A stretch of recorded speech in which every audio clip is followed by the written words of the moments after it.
你是否曾经在感情当中有过一段强烈的熟悉感，像是你们早已认识，甚至不是第一次相遇呢？那是因为你与对方之间可能拥有来自灵魂层次的连结。今天我要带你透过这次的大众占卜，看见你与他是哪一种灵魂伴侣的关系。这段缘分背后的目的是来疗愈你，还是来唤醒你呢？是业力的解开，还是真爱的合一？现在让我们静下心来，做3次的深呼吸，慢慢的吸气，再慢慢的吐气。观想着那一个你想知道的人。如果是单身的你，你也可以询问宇宙，我的灵魂伴侣会以什么样的形式出现呢？现在慢慢的睁开眼睛，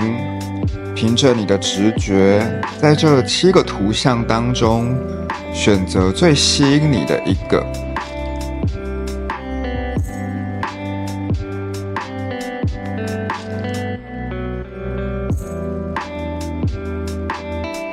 让我们一起来揭开这段灵魂旅程的秘密吧。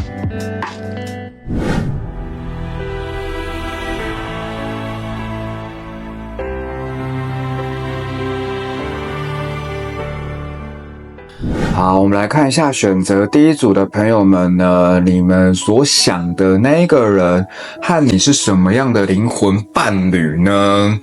好，那我们先看一下塔罗这边啊，其实目前啊，我觉得以感情来讲的话，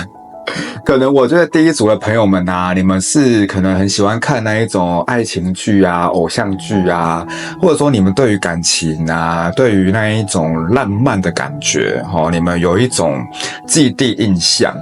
但是呢，其实你知道我们的那一个偶像剧，或者是说什么那些韩剧好了，跟我们的现实还是有差的，好不好？还是有一种，就是我们还是要回到我们的这个现实生活啦。你会很想要一个欧巴，有没有？但殊不知你演的是台剧，就是我们韩剧跟台剧还是有差嘛，对不对？我们还是要接地一点啦，好不好？就是可能你会觉得，怎么感觉你现在遇到的这个人啊，怎么感觉好像是有落差的？那如果你是单身的人啊，其实也是哦，就是说你会觉得你对于感情啊，或者说你可能遇到的这些人啊，怎么好像跟你所想要的可能都会有点落差，而且是很突然而然的一种巨变，有没有？你会觉得好像你想要的这一个浪漫是可能是 A 的方式，但是它往往给你的好像都是 B、C、D 啊，有没有？都不是你想要的那一种，你会觉得好像没有那么的对比，所以你会觉得好像有一点就是跟你想的不太一样啊，然后有点烦恼，然后甚至你会对于感情会有一点真的是他吗？有没有？会有一点怀疑自己啦。但是我觉得第一组的朋友们啊，塔罗这边的建议是说，其实你要用不同的眼光去看待它哦，就是说你要用不同的视角，然后其实你会发现你跟他算是蛮契合的。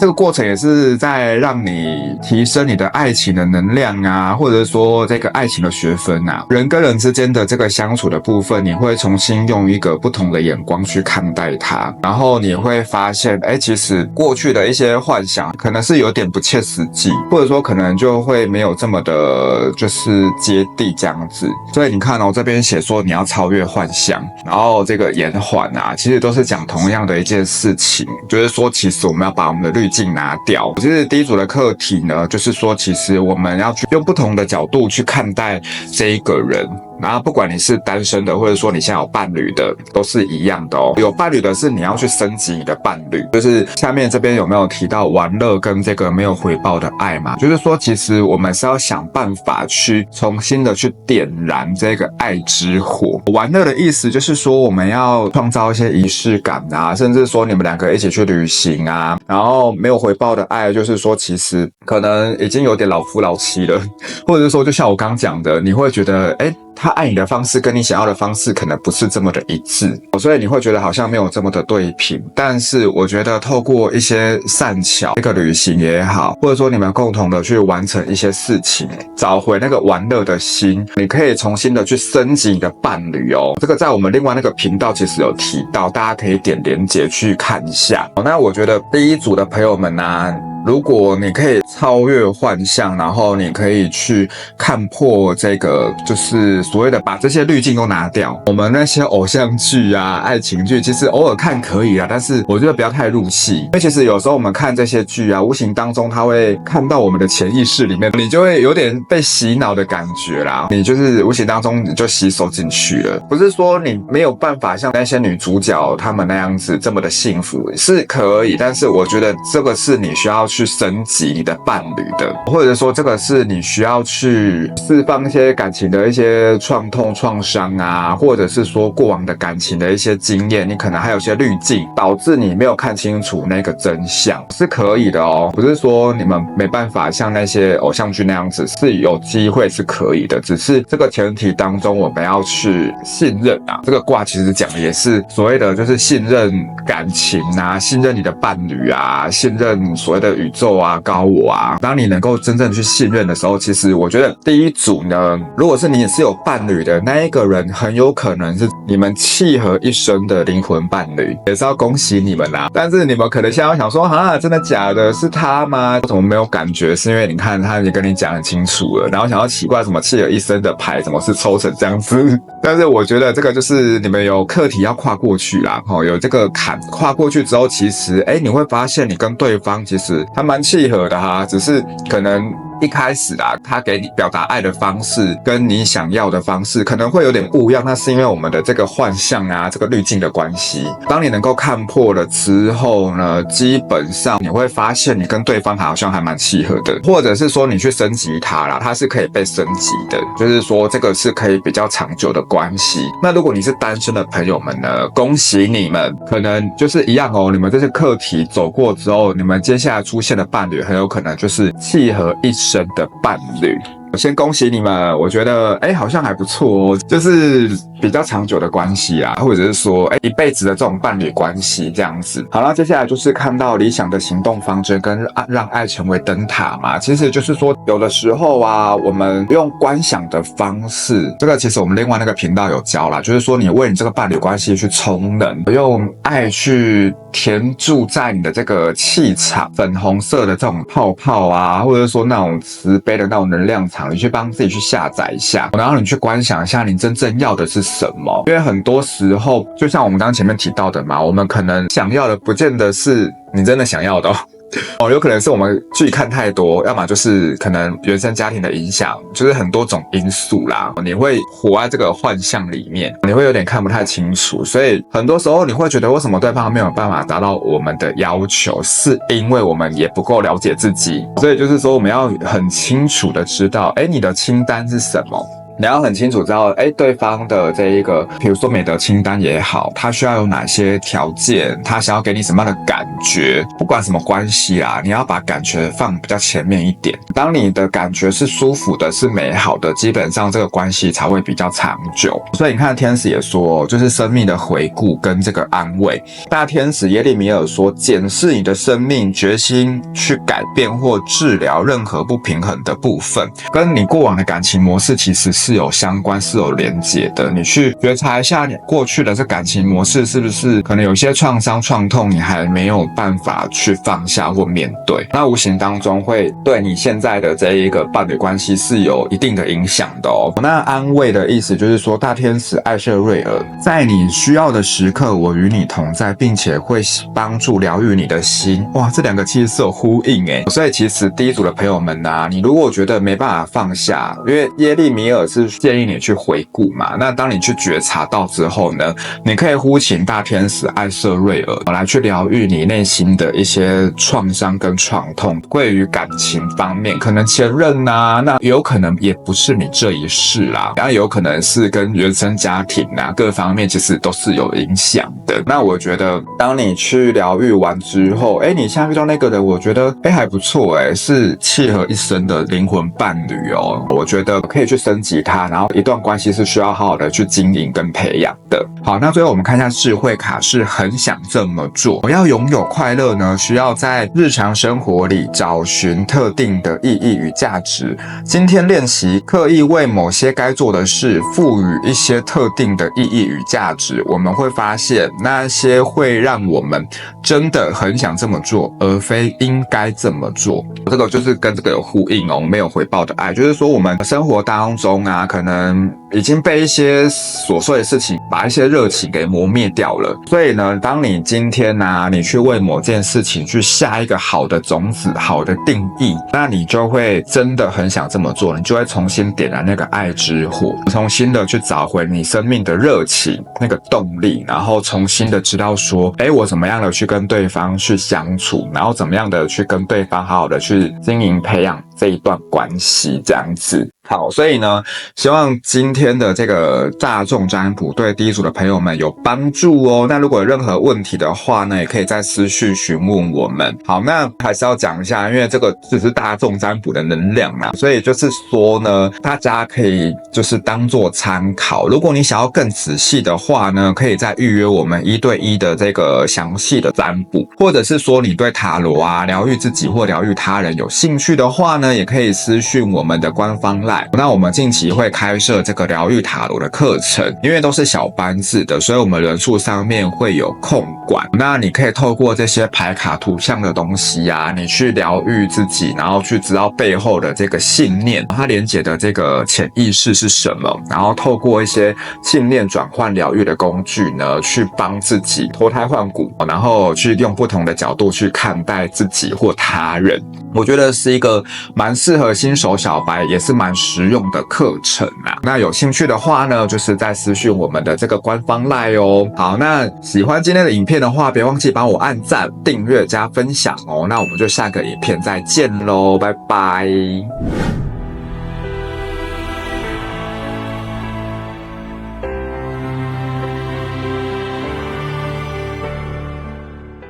好，我们来看一下选择第2组的朋友们呢，你所想的他和你是什么样的灵魂伴侣的这个类型呢？首先，我觉得第2组的朋友们呢，就是其实你内心已经有一个答案了。就是说，其实啦，对于这个感情，你好像已经有一个既定的想法，只是你目前可能还比较犹豫不决，然后可能还不知道怎么做。但是其实你已经开始在看向比较远的地方啦，你可能已经在想未来怎么样啊，或者是说未来的一些规划，可以感受到第2组的朋友们有点小纠结的感觉。而且我觉得第2组的朋友们啊，你们灵性算是蛮高的哦，你们的这一个追求自我成长啊、身心灵啊各方面，其实如果你是有伴侣、你是有对象的话呢，你应该是比对方还要稍微高一点。就是说这个关于灵性啊这方面啊，你是有在所谓的修行，或者说你是所谓有在追求自我成长，然后想要让自己提升的那一种。所以我觉得第2组的朋友们啊，你们就是跟对方的这个灵魂伴侣的这个关系呢，我觉得会比较像是未经雕磨的钻石。这个如果比较不清楚的话呢，可以点那个连结，我们有做灵魂伴侣系列的这个部分，在我们另外那个频道，可以仔细的去了解一下。那我觉得如果是未经雕磨的钻石，就有2种状况。第一个，你可以去等待它，因为它是未来是一个会发光的钻石，只是目前现阶段呢，它可能有它的课题，那可能它的学习的这个步调啊，跟你不是这么的一致，所以这个没有对错哦，你可以继续等待它，可以继续跟它在一起。那你也可以选择去显化一个跟你比较匹配的，就是看你想要的是哪一种啊，可能是契合一生的啊。所以以目前现阶段看下来啊，其实它还需要一段时间才会重生，或者是说跟你的这个成长是比较同步的，会比较匹配这样子。但是我觉得第2组的朋友们内心呢，基本上我觉得你已经有一个答案了，只是还不知道怎么跨出去这样子而已。所以你看奥修这边讲的是傻瓜跟时机成熟哦，就是说其实没有对错，你也可以留下来继续等他成长，或者是说你陪陪他一起提升，我觉得这个也没有对错，但是我觉得你不要害怕，就是那种勇于冒险啊，跨出第一步的那个心这样子，这个是傻瓜的这个部分。然后这个对为者其实也是，就是说不用太担心，可能我们的说话表达对方可能会没办法接受啊，或者说会受伤啊，这个是跟沟通方面、表达方面比较有相关的这个卦象。但我觉得，与其让自己可能能量没有办法流动啊，那我觉得不如你用一个比较好的方式，然后去把你内心话讲出来，然后如果对方愿意提升，那你也可以选择留下来陪着他一起学习成长啊。我觉得这个也没有说不好，也没有说不行。那我觉得就是取决于自己的选择，因为我觉得对方未来是一个钻石哦，就是有点像是潜力股的意思啦，就是看我们愿不愿意陪伴他，让他变成钻石这样子，就是一直陪伴他、打磨他这样子。所以你看哦，其实如果啦你继续跟他在一起的话，是可以结婚的。如果你是想要结婚的话，你可以走到婚姻当中啊，是可以的。那也有另外一种可能，就是你可以去显化一个更好的，这个取决于你自己啦。就是如果你留下来是可以跟对方结婚，那如果你觉得你想要再去显化一个更契合你的身心灵各方面都比较跟你匹配的，那可能会变成是远距离。比如说他可能就突然去外地工作啊，或者说你可能就突然去某个地方这样子，可能就会分隔两地，那就会很自然而然的可能会有一些新的人出现。这个是天使这边的这个讯息啦。那我觉得没有对错，取决于你自己，因为我觉得每个人都要为自己的人生啊、自己的选择负责。但是我觉得这样看下来，有没有其实他跟你讲的就是说不用担心，潜在的道路更勇敢跳吧。就是说其实不管你怎么选，你都会遇到最适合你，或者说你当下需要得到的一些成长跟学习。所以我觉得第二组的朋友们啊，还是要说一下，因为这个是大众占卜嘛，所以如果你觉得可能没有那么确定的话，你可以做那个1对1的这个详细的占卜，我觉得会比较清楚啦。因为大众占卜是集结大众的能量嘛，那我觉得你可以把它当成是参考。那如果你觉得不知道怎么做，或者说你听一听觉得好像是又好像不是的话，那你可以私讯我们的官方 LINE， 那我们可以就是再详细的去帮你看一下。所以我觉得第二组的朋友们啊，你们灵性高以外，你看这边天使有讲哦，大天使艾瑟瑞尔说你是天生的智商师哦，许多人受惠于你的指引，因而再度恢复信心。所以我觉得你们有可能是在做跟身心灵相关的工作，或者说你本身的天赋特质就是人家会很想要跟你讲一些心事啊，想要找你疗愈啊，或者说想要倒一些他内心的垃圾啦。那我觉得你的另外那个伴侣可能也是类似这种状况，那就取决于你，就是说你是可能有蓝图伴侣的，或者是说你可能是有契合一生的那种灵魂伴侣，那就取决于你想要体验的是哪一种版本。我觉得都是有各种可能性，没有对错。但是我觉得不管你怎么做，你都要像这个傻瓜的精神，就是跨出去就对了，就是不要让自己感觉好像卡在一个不上不下的这个能量的这种状态。然后大天使乌列尔说超觉之力，注意来到你身旁的这个想法跟点子，因为他们是你祈祷的回应哦。所以其实你们是有直觉能力的，他可能会透过一些事件啊，一些人给你讲的一句话啊，或者说像这个影片啊，或者是说一些书啊，可能给你的一些讯息，那可能就是你祈祷的回应哦，这天使跟宇宙给你的回应。所以其实你会慢慢的知道你该怎么做，你会慢慢找到你自己的方向。所以我觉得第二组的朋友们啊，不管你怎么选，我觉得都会有最好的这个结果跟安排出现。然后我觉得不用太紧张跟太焦虑啦，因为其实对方的这个人基本上本质是好的，因为未来是钻石嘛，只是取决于你需不需要去等待它、打磨它，让它变成一个未来是闪闪发光的钻石。那最后我们看一下智慧卡说享受不圆满，奥修说不圆满是生命的这个形成，你不断的尝试要改善自己，而我接受我的不完美，这是我们唯一的分别。当我们开始享受着我们的不完美，我们便能活在每个当下，我们将能遇见更多可能的自己，生命也将奇迹式的发生转变。哇，有没有？就是跟我刚刚提到的一样，我觉得就是有各种可能性啊。我觉得去享受那个不圆满，我觉得很多事情的这个不圆满也是我们去定义它的嘛。但是当我们把这些都放掉之后，我觉得基本上呢，你是可以去创造更多的可能性，而且我觉得未来是可能比你想的还要好哦，因为这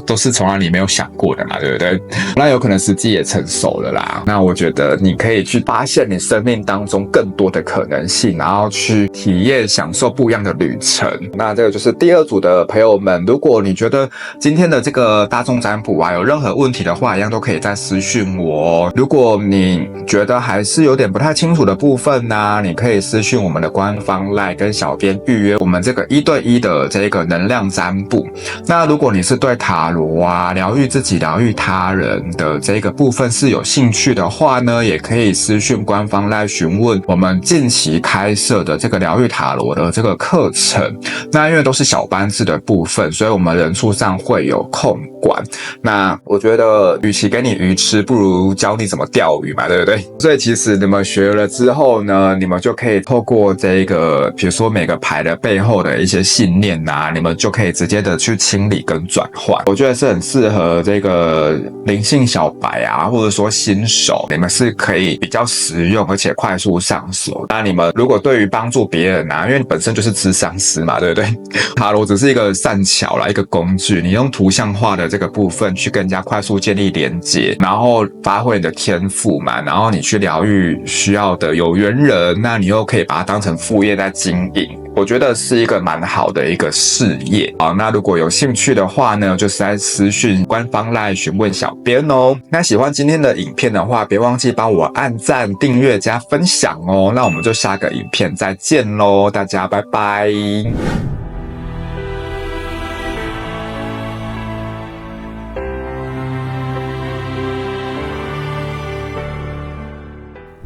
好，我们来看到选择第3组的朋友们啊，你们想的这一个人啊，跟你是什么样的灵魂伴侣类型呢？好，首先呢，感觉到第3组的朋友们，你可能目前在做的事啊，或者是你从事的这个行业啊，是可能比较特别的。跟一般的这种传统啊，或者是说跟一般人的这种行业别是比较不一样的。你们是需要用不同的角度跟眼光去看待这个世界的。所以呢，其实第3组的朋友们啊，你们可能从事的一些产业是可能所谓的比较冷门啊，或者是说可能是只有少部分人、少数人会有这方面的这个专业啊，或者是说这些独特的一些技能。所以呢，其实第3组的朋友们啊，你们是蛮特别的哦，蛮特殊的一群人。所以在这个感情关系当中，其实也是你们可能看的角度，或者是说你们喜欢的可能跟别人也都不太一样，或者说你们也不喜欢跟别人一样啊，你们想要走自己的路啊，或者是说就是用比较特别的方式来去展现自我。所以呢，第3组的朋友们啊，其实你们跟对方的这个灵魂伴侣的类型呢，我觉得会比较像是神圣蓝图的这种灵魂伴侣哦，代表说呢，你们可能会要共同完成某一些事情。那如果你是单身的，那也代表说你将来会出现的这个灵魂伴侣类型呢，是有神圣蓝图的。你们会共同的去，比如说相同的产业啊，或者是说你们会互相互补的类型，就是说可能你想做的事情，它可以帮你去协助完成。比如说这个专业好了，可能是比较特殊、比较特别的，不是每个人都会，但是对方呢，他刚好可以帮助你，比较像是这种类型。但是我觉得第3组的朋友们啊，你们对于感情啊，或者是说对于过往的这种感情的这种经验呢，可能还是有需要疗愈的地方，可能还是有些创伤创痛，还是要去面对它，去正视它。然后还有一些可能没办法放下，因为你可能还有紧抓着一些前任的一些能量，让你感觉比较沉重啊，或者是说让你觉得防备心比较重，好像比较烦恼，甚至是第三组的朋友们啊，你们可能是晚上比较难入睡的，可能很累睡不着啊，或者说比较浅眠，就是那种睡眠品质比较差的。那这其实跟我们的身心灵是有相关的哦，它是会互相影响。所以你看哦，64卦的这个叫做天火同人，代表说你们是合作伙伴关系耶，就是说要不要在一起取决于你们自己的抉择跟决定啊。但是我觉得可以肯定的是说，你们是有共同的目标、共同的使命要一起去完成的。如果比较不清楚的部分，我们可以点下面的连结，我们去看一下我们另外一个频道有讲到关于灵魂伴侣的部分，我们可以去对照一下。就是说神圣蓝图的这个伴侣啊的意思，就是说你们是有共同的这个使命要一起去完成的。那至于是不是恋爱关系呢，取决于你们自己，但是通常你们都会蛮想要在一起的啦。所以你看这个是婚礼有没有？就是说其实是可以结婚的哦。那但是就是要疗愈家庭的课题啊，跟这个其实都有对应。就是说你可能原生家庭的影响啊，或者是说原生家庭对你们的这个就是要结婚的这个压力是比较大的，可能不是这么的认同啊，或者是说你们的神圣使命跟一般人比较不一样。比如说可能同性婚姻啊，或者是不是一般人要走的那个路线，就是大家可以去对应一下，所以就是可以去疗愈一下。我觉得没有对错，因为其实以灵魂的角度来看，他就是想要体验这一些。那也有可能透过这一个行为呢，也是一个神圣时机哦，你可以去唤醒更多人对于这方面的这种开放性，或者是说让他们能够去突破更多的框架跟枷锁。所以我觉得这个其实没有不好啦，那我觉得取决于你自己的选择，那有更多的这种可能性。所以他要你信任跟这个再生。信任的意思就是说，其实这个过程当中啊，你们都在神圣的这个道路上面，神圣时机上面，所以其实你就是放手一搏。可能你会比较在意别人的眼光啊，或者说你可能会很在意某一些人的看法跟想法，但是我觉得他要你把这些都放掉，因为我觉得你在做对的事情，基本上宇宙啊、高我、天使啊这些仙佛都会协助你，都会帮助你。所以呢，你就是放手，然后信任去做你觉得对的事情。然后再生的意思就是说，其实事情有很多种面向，就是其实我们也是要看破那个幻象啊，那个限制跟框架是什么。应该是说这个世界的真理就是唯一不变的就是变嘛，所以我们要怎么样的去不断的让自己重生再生，然后那种很弹性很柔软的这一种，就是不断的去适应，然后不断的去打破那些限制跟框架，让自己活出自己的这个独特的样貌。因为其实你生活的态度啊，或者说你独特的这个价值观跟样貌，其实无形当中你是会启发跟唤醒蛮多的人的，所以其实我觉得不用太担忧跟担心。好，所以呢，旁边这边叫做爱至关重要跟自信哦，就是我们要找回我们内在的自信。因为其实神圣蓝图的这个伴侣代表说你们是有使命要来一起完成的，所以你们要由内而外的对自己是感到很有自信的，然后以爱为出发点。爱至关重要，就是说当我们是用爱的这个角度，然后无条件的爱去包容，然后去看待事情的话呢，基本上很多困难都会迎刃而解，然后会让你去更加的扩展啊、突破啊，或者说进入到下一个阶段。所以你看大天使雅列尔就是说，展开你的翅膀，现在不要退缩，此刻正是时候，而你已经准备好要起飞了哦。所以你时间到了，就是要去做你该做的事情，然后去展开你的翅膀，然后该疗愈的还是要去疗愈啦。所以旁边这个安慰有没有？就是大天使艾瑟瑞尔说，在你最需要的时刻，我与你同在，并且会帮助疗愈你的心哦。所以第三组的朋友们啊，你们也可以去呼请艾瑟瑞尔跟这个亚列尔2个大天使来协助你们去展开你的翅膀，然后去飞到你们就是该做的这个神圣使命的这个道路上面。然后呢，可能过往的一些能量啊还没有完全的疗愈或者说清干净，那我们可以呼请艾瑟瑞尔来协助你去修补你的这个能量场，然后还有那个破碎的心，然后可能过往的一些事情、一些创伤、创痛，无形当中还是有些影响。那我觉得没有关系，因为你经历过这个过程，你才能够知道如何的去帮助需要的人嘛，或者说在这个过程当中的人，你才能够去体会它，因为我们要以爱为出发嘛，你才能够理解他们的这个痛苦是什么。所以其实这个也算是一个过程啊。当你能够去看破这些幻象、这个限制之后呢，基本上我觉得你们是可以影响到很多人，也可以帮助到许多的人的。那最后我们看一下这个智慧卡，叫做知识跟智慧。知识无法取代智慧，不论有多少的解释，聚集了多少的知识，都无法使人从痛苦中解脱。知识是必须的，科学有它的贡献与地位。然而，如果心灵被知识所窒息，如果借着解释而敷衍的真相，而生活便是虚度而无意义。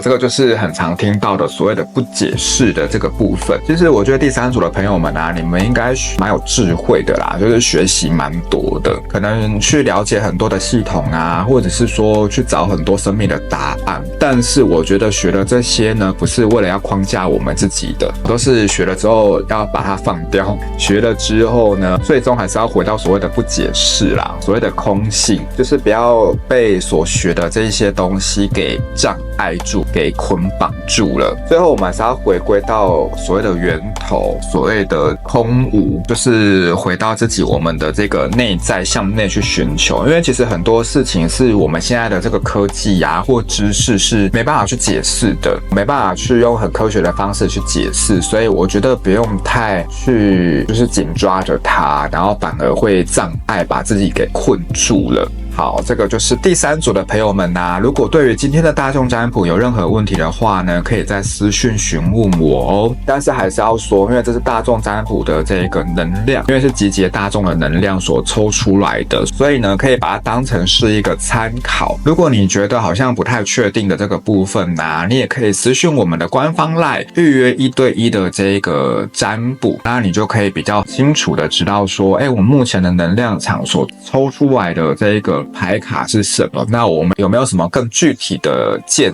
议？那如果你是对于塔罗啊，或者说疗愈自己或疗愈他人，有可能是跟你的神圣使命有关哦。那如果对这方面有兴趣的话呢，也可以私讯我们的官方LINE询问小编，因为我们近期会开设这个疗愈塔罗的课程，透过这个牌卡，每个背后其实都有一些信念有连结，那我们如何去清理做转换？不管你是疗愈自己也好，或者是说你要疗愈跟你身边有缘的这些有缘人啊，去帮助他们，然后你也可以把它当成是副业来做经营，我觉得这也是一个蛮好的一个事业。那如果有兴趣的话呢，就是在私讯我们的官方LINE跟小编做预约哦，因为我们都是小班制的，所以会有人数上的这个控管。那喜欢今天的影片的话呢，别忘记帮我按赞、订阅、加分享哦。那我们就下个影片再见喽，大家拜拜。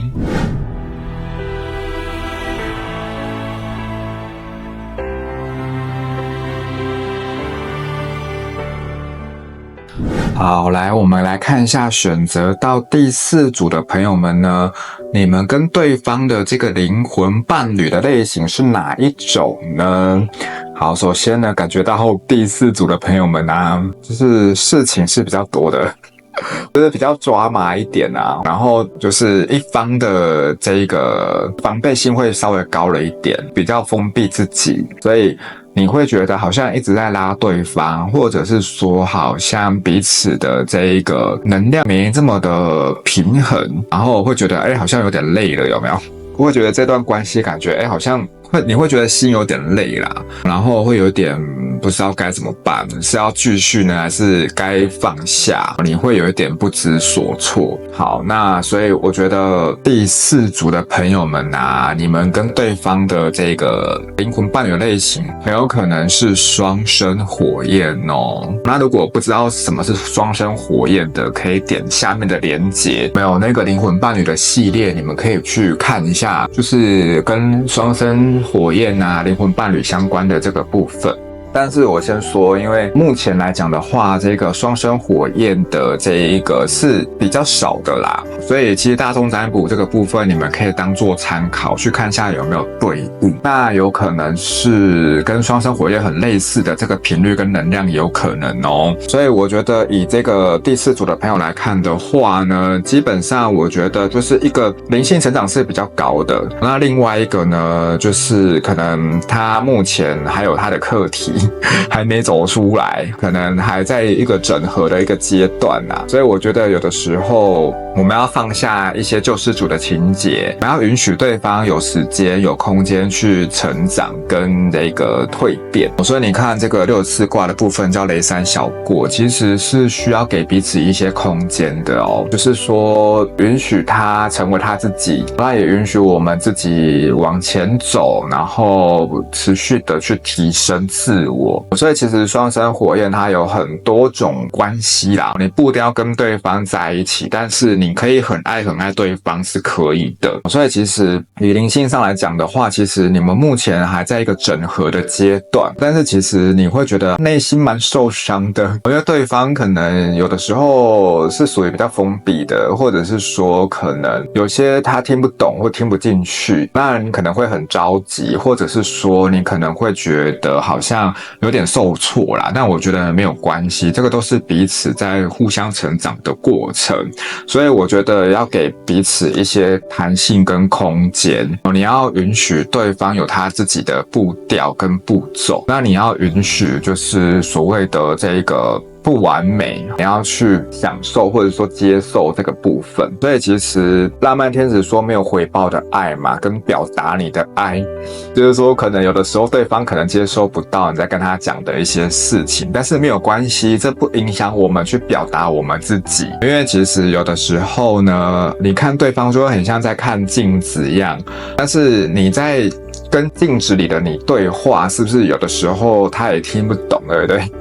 因为它就是一个幻象而已，它只是反映我们内在的一个投射，所以其实有的时候我觉得不需要太着急啦，就是给彼此一些空间，有可能目前现阶段他还需要成长，但是可能过个几个月后啊，或者是过个几年之后，那我觉得他可能也会跟着一起同步的跟你一起成长，或者是你们彼此之间就是会找到比较契合的这个部分，就是有点像这个阴阳在做整合的这个阶段，那可能会有比较抓马的剧情啊，因为他们是让你快速的去觉察自己，快速的去可能很多课题同时跑出来，你要去清理它，但是可能心会觉得累了，但是我觉得还是要去表达一下自己的爱，不要被别人给影响，不管他的这一个反应接受度是如何，其实都不影响我们自己怎么样的去对待别人啊，去表达你的善良也好啊，表达你的关心啊，表达你的爱这样子，我觉得这也是你自己的一个课题哦，是双方彼此的课题，然后对应到了，所以其实还是要回到我们的这个内在实相，然后许愿也是有点像是在做显化，或者是说有点像是祝福他的这种感觉。那我觉得允许每个生命啊都有他自己的过程，他的进程，然后我们就是去信任宇宙就好了。那你可以用显化的方式，因为我觉得第4组的朋友们啊，你们应该就是已经到整合阶段了嘛，对不对？所以其实你们的这个灵性状态啊，身心灵应该是有足够的一些知识啊，或者说所谓的修行。那我觉得你们可以用显化的方式去加速它，让这个进程能够去达成你想要的这个方向。这个就是许愿的意思。写下你真正想要的东西，你要很清楚、很清晰的知道，你的蓝图是什么，你想要的东西是什么。当你能够很清楚的去把它统整出来，基本上我觉得会帮助你们加速这个进程。然后内在实相也是，我觉得有呼应啊。你看，其实天使也是跟你讲说要记得你是谁嘛，对不对？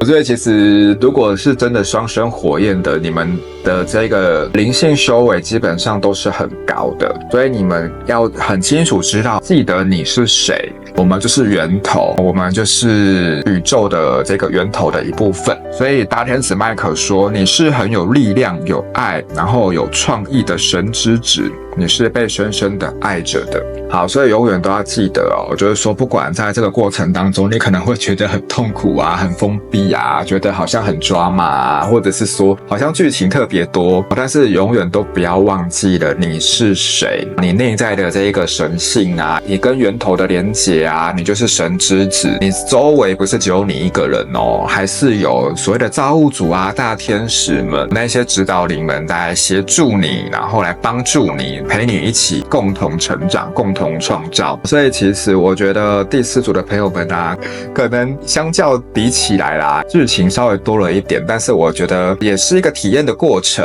所以我觉得你们可以去看一下，就是我们讲灵魂伴侣的这个部分，你们会比较清楚的了解。因为现在网络上也很多影片也都在讲所谓的双生火焰。那我觉得不管是不是，我觉得这个过程当中你去看到你能够学习成长的部分，我觉得对你就是一个很好的一个收获。好，那在旁边大天使乌列尔说，极佳的点子，是的，你的点子是由神圣所引导的，请采取行动，让你的想法开花结果。所以其实无形当中呢，他们都有在引导你哦，然后会给你一些直觉，给你一些灵感。那可能有一些事情你可能想很久了，一直跨不出去，那其实天使这边回应你的是说，你可以去执行，你可以去做，基本上会有不错的结果，而且他们会帮助你，不管是在这个感情啊、伴侣啊各方面啊，因为其实双生火焰不见得一定是要变成伴侣的关系，这个就是取决于你自己，就是有很多种可能性啊。那我觉得是要让你们彼此快速成长的，然后能够让你们变成一个很契合，最终能够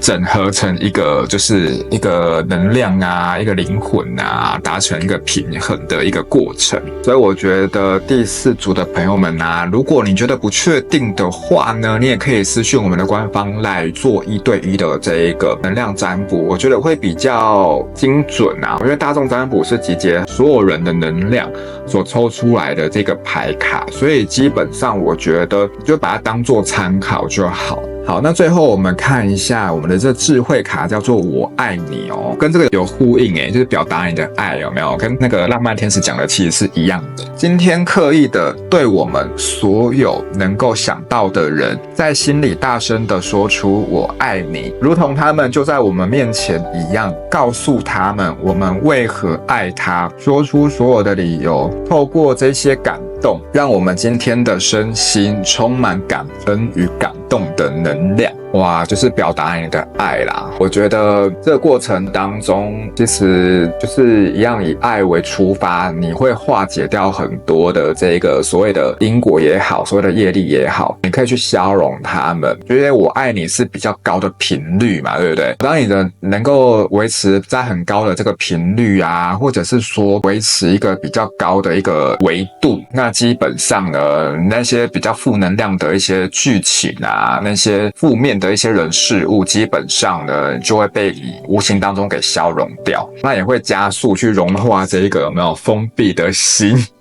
他其实现在是可能还没准备好啦，或者说你要有时间让它去慢慢的去融化。那你用爱呢是一个比较温暖的，是让它可以慢慢的去敞开心，然后慢慢的去让你们能够整合在一起，这个是需要一个过程跟时间的。那我觉得不需要着急，然后你去做显化，然后呢去呼请你的这个天使啊、源头啊、指导灵，基本上我觉得这个进程这个速度会加快很多。那如果第4组的朋友们啊，对于今天的占卜有疑问的话呢，也可以再询问我。那如果你想要更详细的这个实际的这个部分啊，也可以私讯官方来预约我们1对1的能量占卜哦。那如果你是对于塔罗啊、疗愈自己或疗愈他人有兴趣的话呢，也可以私讯小编询问一下我们最近开的这个疗愈塔罗的部分。那其实透过塔罗这个工具啊，这个图像其实每个牌卡背后都有对应的频率跟它的信念。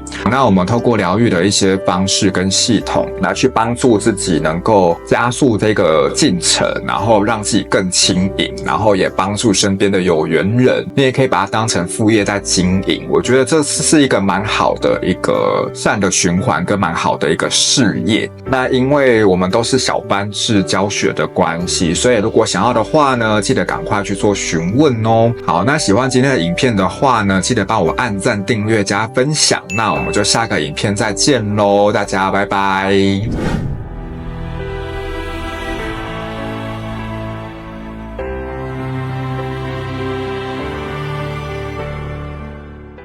好，来，我们来看一下选择第5组的朋友们呢，所想的那个人和你是什么灵魂伴侣的关系呢？首先呢，我先感觉第5组的朋友们啊，这段关系呢，我觉得是有一点紧张。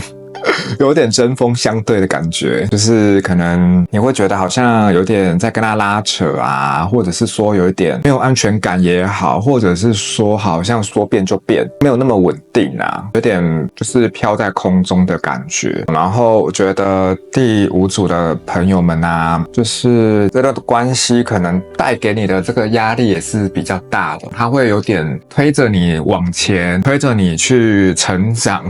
或者是推着你让你去看见你的内在的那种感觉。不管你是有伴侣，或者说你现在单身的，那有可能就是最近要出现的这一个人啊，是会比较容易会有这样的能量场，它是会让你去学习、成长跟突破，然后还有更了解你自己这段关系啦，带给你的成长。那我觉得第5组的朋友们啊，你目前就是你所想的这一个人，跟你呢会比较像是前世未完成课题的这一个灵魂伴侣，就是所谓的业力伴侣啦。那我觉得这个没有好跟不好，就是说可能在他身上啊，你会看到很多所谓的自己的盲点，可能你平常没有注意到的地方呢，跟他相处的这个过程当中，反而你会更认识你自己，它就有点像是你的一个镜子啦，它会去反射出说，那我目前现阶段我到底想要的是什么？因为有的时候我们有一些盲点，我们自己也看不太清楚，或者是说我们也不知道自己到底喜欢的是什么，可能需要透过这个部分才会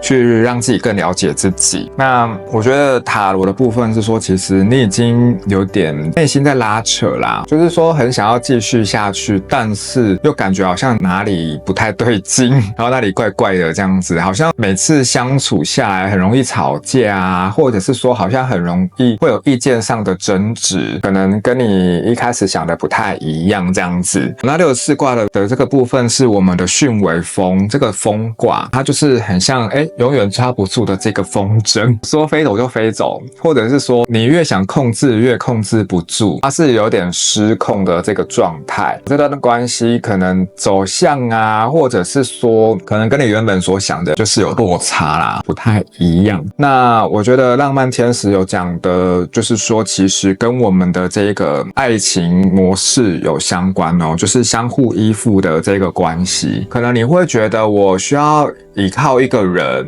或者是说我需要一个人我才能够圆满，就是没办法自己一个人啊，或者说觉得自己遇不到更好的，看不到自己内在真正价值的这个部分，我觉得是需要去做一下调整的，尤其是我们内在的这个部分，因为我们要很清楚知道我们每一个人啊，内在都有一个神性或者是佛性啊，你要去看见我们自己内在的那个光。那我觉得跟这个孩童有关系哦，你的爱情生活正受到孩童的影响。我觉得第5组的朋友们啊，有一些人你是因为小孩的关系，所以结婚的。所以我刚刚提到这个就是有课题嘛，或者是说，你跟伴侣之间啊，就是对于孩童的这个部分，可能意见不太一样，可能你想要生小孩，或者说对方不想要，就是会有这方面的这个意见的分歧。那我觉得其实没有好跟不好，目前现阶段也许是业力伴侣，但是我们可不可以去升级它？我们也可以去升级它哦。如果大家比较不清楚什么是业力伴侣的话呢，我们可以点说明栏的那个连结，我们有专门做这个灵魂伴侣系列的这个影片，在我们另外那个频道，大家可以去了解一下，就是对于灵魂伴侣啊、业力伴侣的，或者是说前世未完成课题的这个伴侣的部分，我觉得你都有选择权啊。不管你遇到什么样的情况呢，你要把你的力量放在自己身上，你一定就是不管怎么样，你都有选择权，你都可以去创造无限的可能。就像是这个牌一样，有没有？其实我觉得它蛮对应你的这个灵魂状态的，就是这个空跟这个引导。因为我觉得第五组的朋友们啊，你们比较习惯去向外寻求，因为这个相互依附的关系嘛，可能你们会很重视，比如说另外一半啊，你们很重视的那一个人，他的意见是什么，你们会依他的意见为主，那相对的你们就很容易被他给牵走，你的力量就交出去了。你会从外在去找你的这个认同感，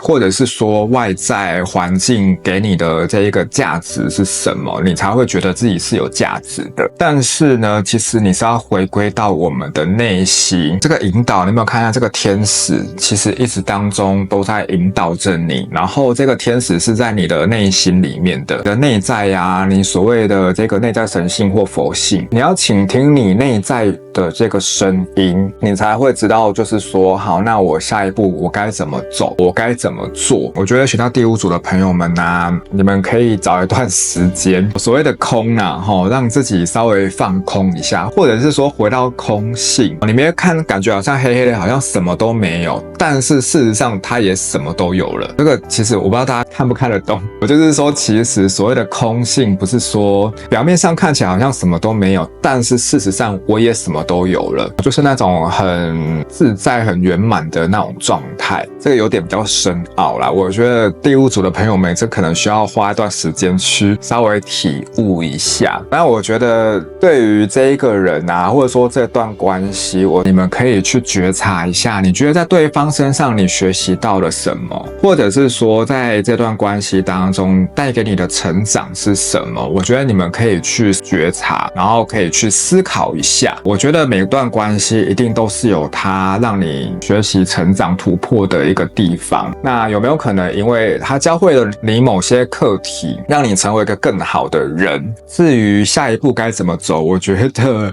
你们可以找一个时间，有没有？他这里写暂停一下，然后去做决定。我觉得这个决定呢，是你的这个内心会去引导你啦，你的这个高我啊，天使指导灵会给你一个最高、最好、最理想的答案，所以这个其实基本上不用太担心。但是暂停一下的意思就是说，我们先切断这一个就是那种内心很混杂、很多杂讯的这个状态。你找一个时间，你可能一个人啊，去到比如说公园啊，就是白天的时间啊，白天有太阳的时间，你去到大自然的这个环境，你去走一走，你去调频、散心、散步一下，让自己的这个头脑放空、暂停一下，你才可以听到他们跟你讲的这个指引嘛，对不对？然后之后呢，你会有一个就是新的启发或答案，你会下定决心做了一些决定。那不管你做的这个决定是怎么样，其实基本上呢，对你这个当下呢，会是最好的，所以其实不用太担心哦。你看这个大天使麦克就是说你是安全的。大天使麦克说，我保护你远离较低的能量，并守护你所爱的人与你的家。有没有感觉哇，好温暖哦，很有安全感，有没有？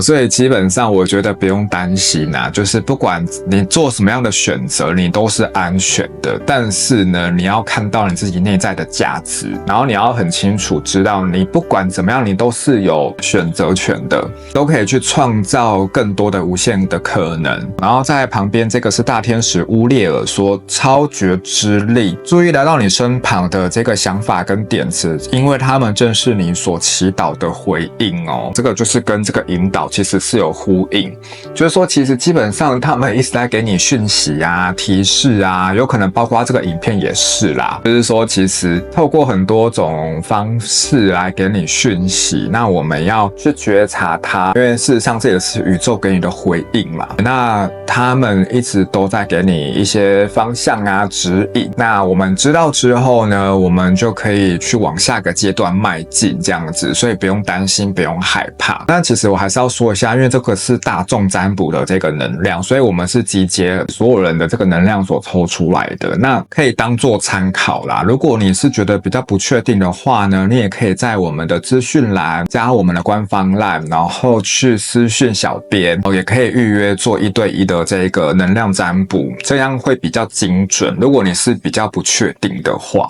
好，那最后我们看一下这个智慧卡，叫做障碍哦。我知道这3个字是障碍我们成就美好人生，障碍我们连接宇宙的智慧。最关键也最可怕的这3个字，我们永远不会知道我们所不知道的事。如果我们还没有过着我们想过的这个生活，我们一定还有些地方不明白哦。所以第5组的朋友们啊，其实有时候我们不要很常把我知道这3个字挂在嘴边，因为其实有的时候我们可能活越久啊，学越多，看这个世界越大，有没有会觉得我们知道的反而越少，所以其实我知道这反而是一种感觉好像拒绝新鲜事物的这种感觉。所以其实保持开放的心啊，我觉得你去接受更多的可能性，因为有时候当我们说我知道的时候，反而拒绝了新的事物进来，那你也把很多可能性也给它斩断了。所以我觉得第5组的朋友们啊，你去看见你自己内在的价值，然后你是可以去创造更多的可能性的。你自己就是佛，你的内在就一定有神性跟佛性，所以不需要去依靠任何的人，你自己就可以很圆满，你就可以过得很好，你自己就可以创造很多的丰盛跟富足。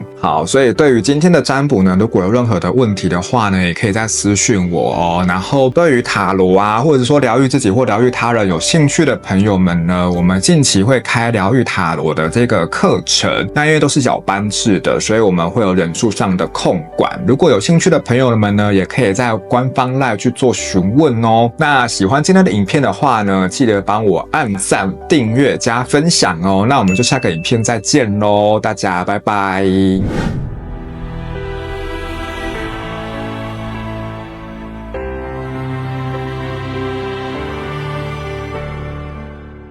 好，我们来看一下选择到第6组的朋友们呢，你和他的这一个灵魂伴侣的类型是哪一种呢？首先呢，感觉到第6组的同学啊，就是你跟对方相处了一段时间之后，对方跟你原本想的好像不太一样，有没有？就是好像有落差啦，就是一开始会觉得好像他对人家都很好，一开始你会觉得他好像很温柔体贴啊，然后对你好像很好啊，然后处处的为你着想啊，是一个蛮温暖蛮有心的人。但是后来发现呢，好像他对每个人都是这样有没有？你会觉得有点不知道哪里怪怪的，或者说没有安全感，就是不是只有你一位的这种感觉。我说的不是每一个人哦，可能是有这个机会，你会觉得好像他对你很好，对别人也很好，然后或者是说对别人的这一个就是也是蛮用心的，跟别人相处交往啊，或者是说所谓的边界感啊，那个界限好像没有拿捏得很好，你会觉得有点不太舒服，或者是说你会觉得这好像不是你想要的。这个是选择到第6组的这一个，可能有比较大的几率呢是会有这个状况出现。所以第6组的朋友们呢，你跟他的这个灵魂伴侣类型呢，很有可能就是我们所谓的不契合的灵魂伴侣。如果比较不清楚的话呢，你可以点资讯栏的连结，我们另外一个频道呢有专门在讲这个灵魂伴侣的这个系列，可以去了解参考一下什么叫做不契合的灵魂伴侣。简单来讲就是说，可能一开始你会觉得跟对方好像有一种熟悉感，你会莫名的被对方吸引，但是真正相处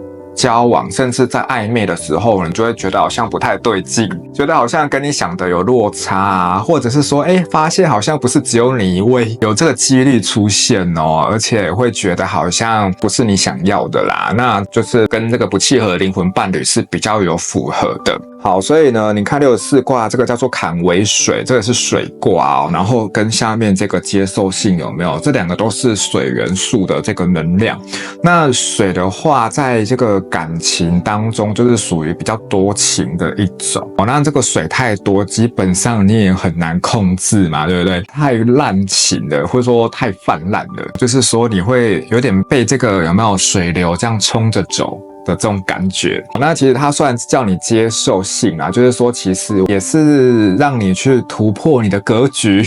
增长你的经验值啊，让你去大开眼界一下。就是比如说我们国小的时候会觉得100块就觉得很多了，对不对？100块零用钱就觉得好像很够用了，但是我们可能大学的时候会觉得哇，100块钱好少哦，那代表我们的格局提升了嘛，可能觉得1000块啊还是多少才会觉得够用，就是类似这个意思啊。在感情上其实也是，你会不经一事不长一智的感觉，你会觉得感觉你的情感啊，整个人的格局都被提升了，会觉得好像能够更包容，接受度更高了。但是我的意思不是叫大家去接受这件事情哦，而是你会觉得好像这个已经不会这么困扰你了，你会觉得这件事情对你来讲好像也还好，好像也不是什么大事的这个意思。因为旁边又是空嘛，对不对？因为这个3人组的同学也有抽到，其实一样回归到空性，就是说感觉好像什么都没有，但是其实你什么也都有了，就是放手的意思啦，就是其实都是我们内在的投射嘛，对不对？所以呢，其实基本上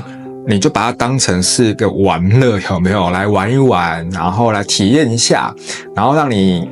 去觉察你真正想要的是什么，它其实背后有这个用意在的哦。你可以去看一下，这过程当中你玩得开不开心，或者是说你喜欢的是什么，你不喜欢的是什么哦，它帮助你去觉察这样子。然后财务跟事业嘛，就是说财务问题此刻是你爱情生活当中的这个要素，所以其实因为这个都是这个圣杯牌比较多，所以其实爱情跟面包啊，其实目前现阶段他建议你的是说，我们先把面包先稳定好，到时候感情你才会比较容易稳定啊，或者说你才不会有后顾之忧，因为贫贱夫妻百事衰嘛，对不对？所以其实基本上呢，以目前现阶段看下来啊，这个对象啊，只是让你去帮助你去修炼爱情啊，感情的经验值帮你做提升，或者是说让你去觉察你真正喜欢的是什么。就是不要被对方给牵着走啊，给捆绑住，甚至不用在经济上面啊，好像牺牲自己，然后去养对方，去委曲求全还是什么的，因为这个不是一个健康的能量的交流。那你久了，其实你会更匮乏，久了你也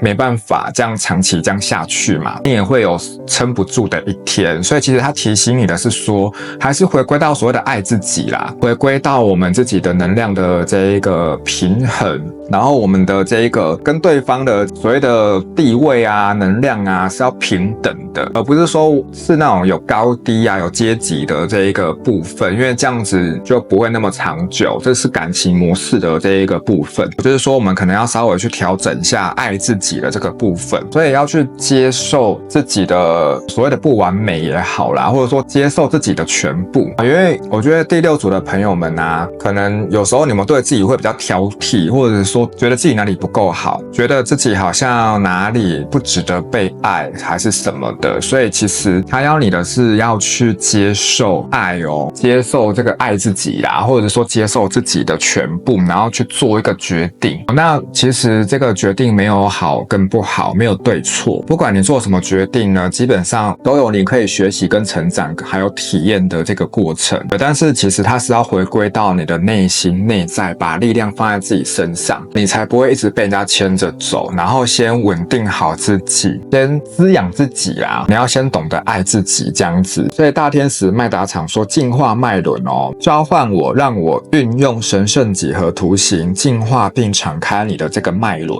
所以要怎么么学会爱自己？首先就是先帮我们把自己的这个7个脉轮都先净化平衡好，你的能量才能够是流动的，你才会懂得什么叫做爱自己。然后在大天使拉吉尔说，拿回你的力量，运用神所给予你的力量与意念，在你的生命当中实现你的幸福。哇，幸福你有没有发现这两个动作蛮像的？这虽然是两个不同的天使啦，但是其实他们要你的是说，把你的力量拿回来，然后懂得爱自己，净化自己的脉轮。就是说，其实每个人的内在一定都有神性跟所谓的佛性，我们去跟自己的内在去做连结，你会很清楚知道你在感情的模式当中，你喜欢的是什么，你要的是什么。那当你知道的时候，你去接受、接纳自己的全部，去跟自己的内在做连结。基本上呢，我觉得之后你在遇到的对象会比较长久，它会帮助你去提升。那当然，你也可以去升级你的伴侣啦。所以其实这个决定啊，没有说好跟不好。怎么样升级伴侣，你可以去点下面的连结。我们另外那个频道有详细的做这系列的这个主题，所以大家可以去看一下哦。好，最后我们看到这个智慧卡说流星，流星就是一种爱。如果我们走在路上，却只听着脑子的声音，我们将会错失一切。今天练习尽可能的认真注意身旁的所有我们喜欢与不喜欢的人事物，去赏识、赞叹与感受周遭每一样事物的爱与美好。哇，这是所谓的活在当下的感觉啦。所以我觉得第6组的朋友们啊，你们试着爱自己，然后活在当下，去感受你生命当中的美好，然后学习感恩啊，就是任何小事啊，每一件事情都可以看到它背后它美好的那一面。那这样久而久之，其实你的能量就会开始提升，你就可以懂得感受到什么叫做爱自己的感觉，然后把力量放在自己身上，然后专注在自己想要的人事物上面。那我觉得目前的这个阶段啊，它只是去帮助你去觉察在感情过往的这个过程当中，你所想要的是什么。所以其实好坏都是我们的投射嘛，对不对？也是祝福第6组的这个朋友们啊，就是说这个过程之后呢，将来要出现的这个人啊，一定会是你们比较契合的，你会很清楚知道你真正要的是什么嘛。然后你们也可以去写下你们的这个伴侣清单或者是美德清单，然后可以学习去做显化。那如果对于今天的大众占卜有任何问题的话呢，一样可以在私讯询问哦。那对于塔罗啊、疗愈自己或疗愈他人有兴趣的朋友们啊，也可以私讯我们的官方 LINE。我们近期呢会开设疗愈塔罗的课程，那因为是小班制的关系，就是人数有控管。那有兴趣的朋友们呢，可以赶快去做询问哦。那疗愈塔罗的课程啊，其实除了教塔罗以外呢，其实每一张牌呢，它背后都有连接一些我们的信念啊，还有潜意识内在的一些模式。所以呢，我们不是只有教这个牌意，我们还连接了这个疗愈的系统。可以帮助你去转换你的信念啊，或者是改变我们内在的这个模式。当我们能够去转换跟蜕变的时候呢，基本上我们就会越来越轻盈，然后能够真正的去创造跟显化我们想要的人生哦。所以这是一个很适合新手小白啊，或者说你对于帮助别人啊，想要把它当成是一个副业在经营的，我觉得也是一个蛮好的一个事业哦。好，那喜欢今天的影片的话呢，别忘记帮我按赞、订阅、加分享哦。那我们就下个影片再见咯，大家拜拜。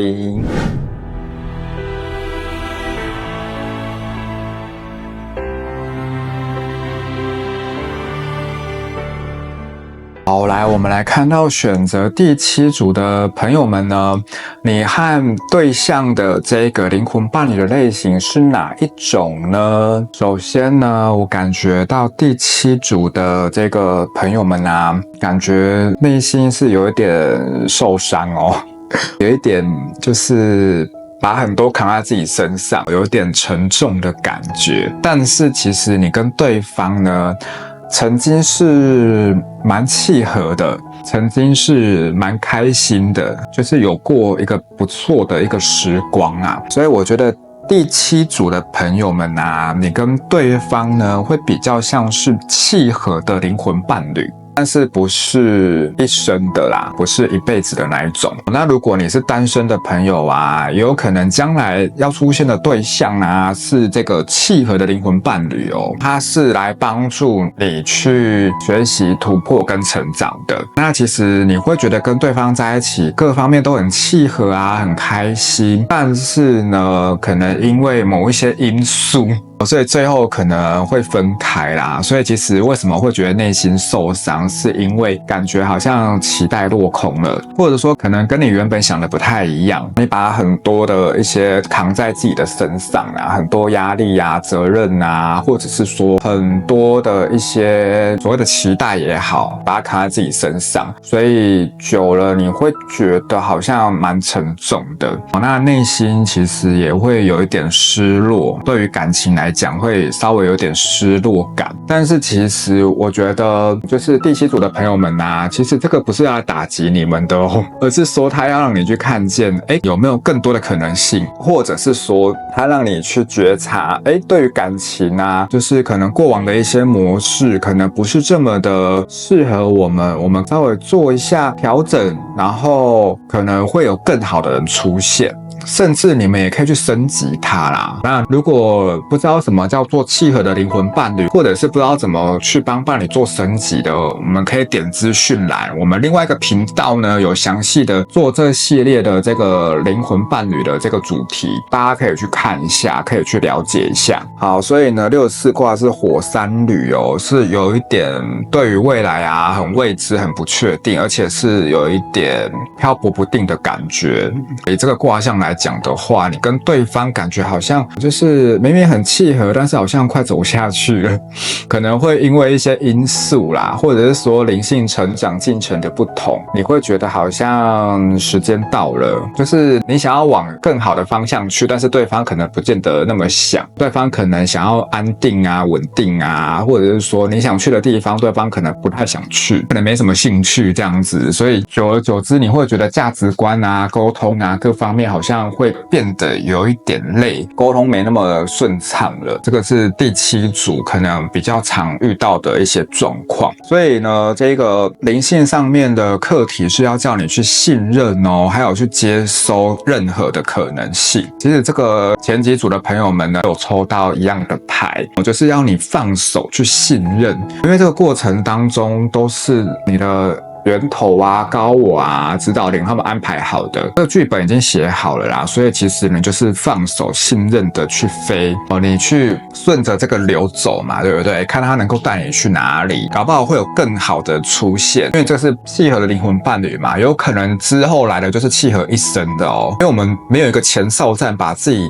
调整好，没有把自己的这个爱情学分修高一点，没有练习爱情啊，那你下面一个人来，你没有调整好，那是不是会有一样的事情在发生，一样的问题同样又遇到了，对不对？所以其实它是有这个安排的，有这个步骤的，所以其实我觉得就是信任，然后放手顺流，然后去让自己有更开阔的这个视角啊、视野，去接受更多的可能性。你看浪漫天使讲说保持敞开哦，你的灵魂伴侣可能和你通常喜欢或期待的类型不同，所以有一个开放的心啊，我觉得去把这个门打开，然后允许更多的可能性进来，也许可能比你想的还要好哦。我们一直以为我们喜欢某种类型，殊不知那根本就不适合我们，或者说那可能也不是你真正喜欢的啦，可能是你原生家庭啊、整个社会价值观啊，甚至有可能是你看很多什么偶像剧啊、韩剧有没有，你会误以为你喜欢那一种类型，但是事实上可能不是那么适合你，或者是说你内心根本就不喜欢啊。所以我觉得保持敞开啦，一个开放的心，然后你去接纳更多的可能性，放手跟顺流。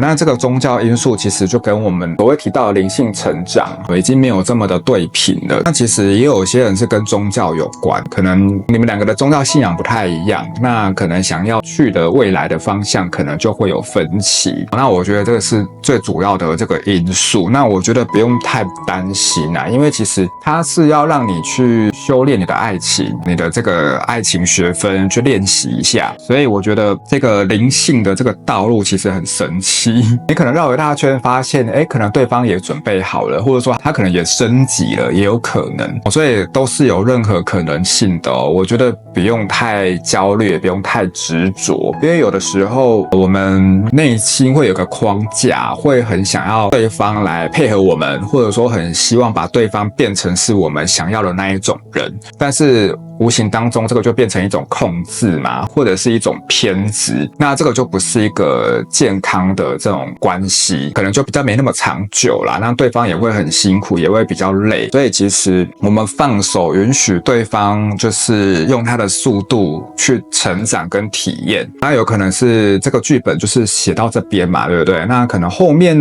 有更重要的人要登场了，有更适合你的人要登场了，所以我觉得不用太灰心，然后你去期待一下，然后你去仔细的活在每个当下过好每一天，然后好好的去感受去体验，基本上我觉得这只是一个过程所以我觉得还是要对爱情有期望还是要有热情就是不用太灰心，不用太难过纠结太久，因为其实目前看下来我觉得它只是让你去提醒你要准备好了提醒你准备好后面的这一个人或者说当你准备好之后，可能对方也跟着升级了，我觉得也有可能。好，再来就是发自内心的热情，然后去服务别人哇，怎么样去提升自己的能量？他这里就跟你讲，其实发自内心的这个热情，然后去提供服务你可以找一个你觉得不错的机构那种公益团体然后去当志工也好，当你能够去服务他人，发挥你的这个价值跟发挥你的热情的时候，基本上你的能量就提升了，你的价值感也内在的这种就是满足感、开心快乐就会让你提升，你就会觉得哇，我是一个充满爱的人，我是一个值得被爱的人，我是一个非常有价值的人，那自然而然的你就开始去发挥你内在的光嘛，对不对？那对的人就很容易被你吸引过来，这个是要找到你这个内心内在的这个热情，然后去服务，提供你的这个服务，这也算是布施的一种所以我觉得第7组的朋友们如果不清楚的话，可以点连结去看我们另外那个频道，其实有很多讲相关的内容，那我觉得对你们会有帮助好，接下来我们看到大天使萨基尔说慈悲，关于这个情况和涉及在其中包括你在内的所有人，放软你的心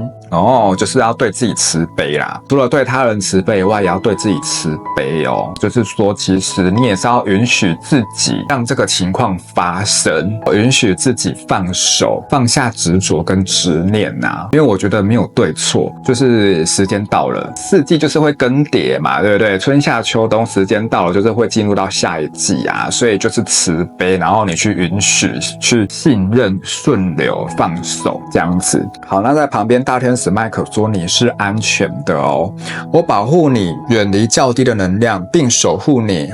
爱的人和你的家，所以其实这个过程当中你都不需要担心，因为不管怎么样，你做什么选择，你都是安全的。你的这个指导灵团队你的高我天使都在你的身边他们会指引你去到对的地方，然后指引你遇到对的人，然后去体验你当下该体验的这个部分。所以有的时候我们可能会有些遗憾执着什么的，我觉得允许它发生，去接受它，允许它，基本上你才会有更多的可能性进来。那我觉得就是对自己慈悲啦，可能你会觉得好像有一点遗憾会觉得好像当初应该怎么样怎么样的，其实我觉得不用有这种想法，因为我觉得就是顺流，顺其自然，每个当下呢都是必然要发生的，所以我觉得去释放掉那种自责懊悔或者是说所谓的遗憾然后去疗愈一下这个部分，把自己的力量把自己的内在的频率提升拉高之后，基本上我觉得你会吸引更多的可能性，还有吸引那个对的人进入到你的生命当中，所以我觉得不用太灰心也不用太难过，基本本上我觉得是往好的方向去。好，最后我们看一下这个智慧卡，当头脑安静，有太多的声音总会在我们不思索什么、不分辨什么的时候才能听得到，有太多的美丽总是在我们不在意自己情况与得失的时候才会惊喜发现到，其实我们的大脑总是制约与障碍着我们看见与得到真实美好的东西。哇，所以其实我觉得第7组的朋友们啊，如果可以的话呢，你给自己一个 me time 安静的时间，你让头脑是能够静下来的，把一些杂念啊把它释放掉。那其实你去当志工的时候其实也可以啦，去发挥你内在的热情啊，然后找到一个对的赛道啊，找到一个对的这个公益机关啊，去提供你的服务，基本上也是让你的这个思绪杂念的稍微清空的一种方式。当你的头脑的这些杂念啊杂音都清除掉之后呢，你才能够比较清楚的听到你内在的声音，他们其实一直给你讯息啊指引啊，你才能够看见那个生命当中的美好。我觉得也可以去练习觉察所谓的感恩这件事情，不管大大小小的事情，我觉得都一定有它好的一面，有它值得感恩的地方。这个时候你的这个保持敞开，有没有？你的可能性啊，你的门就被打开了，你就会看见更多的可能性。我觉得这是第7组的朋友们所要给你们的讯息。那如果对于今天的大众占卜啊有任何疑问的话呢，也可以再私讯我哦。那如果对于塔罗啊疗愈自己或疗愈他人的这个部分，也可以私讯我们的官方 LINE， 我们近期会开设这个疗愈塔罗的这个部分，来帮助大家能够去觉察自己的这个信念，然后去做转换，然后去结合一些疗愈的系统。我觉得是蛮实用的课程，很适合新手小白以及就是你想要探索灵性啊跟疗愈相关的这个朋友们呢。好，那因为我们都是小班制的，就是有人数上的控管，如果有兴趣的话呢，可以再去询问小编哦。那喜欢今天的影片的话呢，记得帮我按赞、订阅加分享哦。那我们就下个影片再见咯，大家拜拜。你是否也经历了一段混乱、不确定，甚至让你怀疑人生的时期？你可能在感情中受了伤，事业上遭遇了瓶颈，或是生活一切都不如你的预期。但你知道吗？